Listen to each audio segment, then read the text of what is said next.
So as I was saying, in the UK, illegal migrants who cross the channel are being put up in hotels with 4-poster beds, buffets for breakfast, and your choice of sporting entertainment. These hotels are usually heavily guarded, so no one really knows what goes on inside. But one man has managed to go undercover and get inside and expose what's really happening.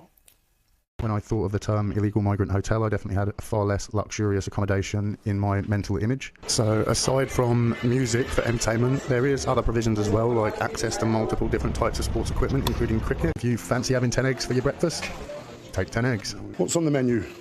Hash browns, beans, hash browns, salad, eggs, tomatoes.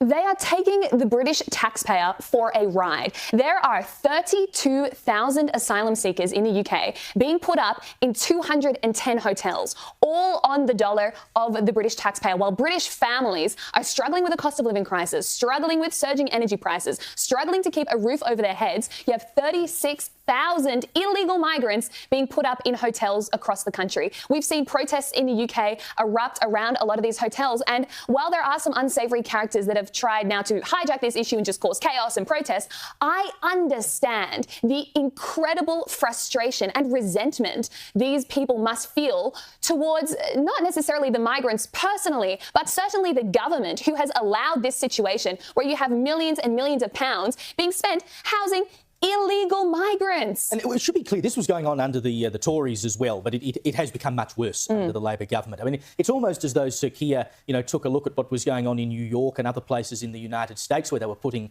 illegal migrants up in hotels and said, yes, that's the blueprint. That's what we need to do over here, because it worked so well in the United States. I mean, the US had exactly the same thing in terms of these demonstrations, and you saw how people voted at the presidential election in November last year. The number 2 issue behind cost of living in every poll was illegal migration. It is a massive issue, and it's turning into a massive issue in the UK as well. And it's bloody expensive too. The last financial year, 2024-25, they were spending £108 million a month putting these people up in hotels. That's what, as I did the conversion earlier, 222.25 million Australian dollars, which over the course of the financial year was 2.67 billion Australian dollars that they spent in the UK putting up illegal migrants in hotels, who clearly, by the looks of it, have a far better lifestyle than many people across the UK, many people across Australia who are struggling, who'd love nothing more to be put up with free brekkie and a nice hotel room and the tennis courts and a cricket pitch to play on every single day. But if you get a boat across the channel, yippee, here you go.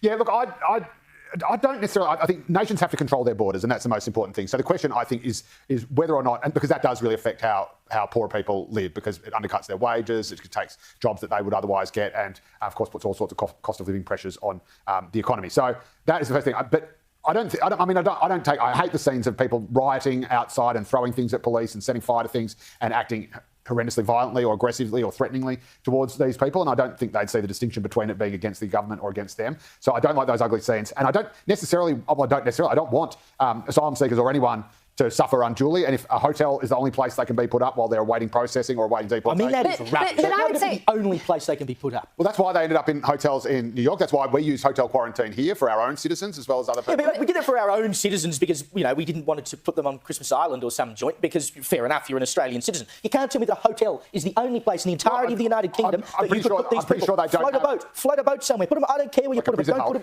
Don't put them in a luxury hotel. We had to build purpose-built detention centres offshore just for that purpose, and the UK simply does not have them, which is why they're being put up there. So if they're being put up there and they're the facilities the hotel has while they're awaiting processing, I think fine. But the more important thing is that you actually do have control of your borders, so you're not incentivising people to risk their lives, and so you're giving humanitarian visas to the people who need it most. But that's the problem, right? By having these cushy conditions, everyone else knows that if I go to the UK, I get put up in a really nice hotel with a really nice quality of life, and that is what draws people. All of these people are crossing the channel from France. France is a safe country. The UK is under no obligation to offer these people asylum if you're coming from an already safe country. So the answer is you build a British-style alligator Alcatraz and you make the living conditions so unbearable that there is no incentive for people to cross the channel. And while you do that, you fortify the channel. You actually have surveillance and Navy boats turning these boats around. This is all within the government's control, but they have failed to secure the border, and it's British people who are paying. Well, there's a bloke called Tony Abbott. They may want to look it up in the United Kingdom. He came up with this idea of turning boats back, and you know what? It worked. It was so successful that the Labor Party adopted it as well. Maybe the Labor Party in the United Kingdom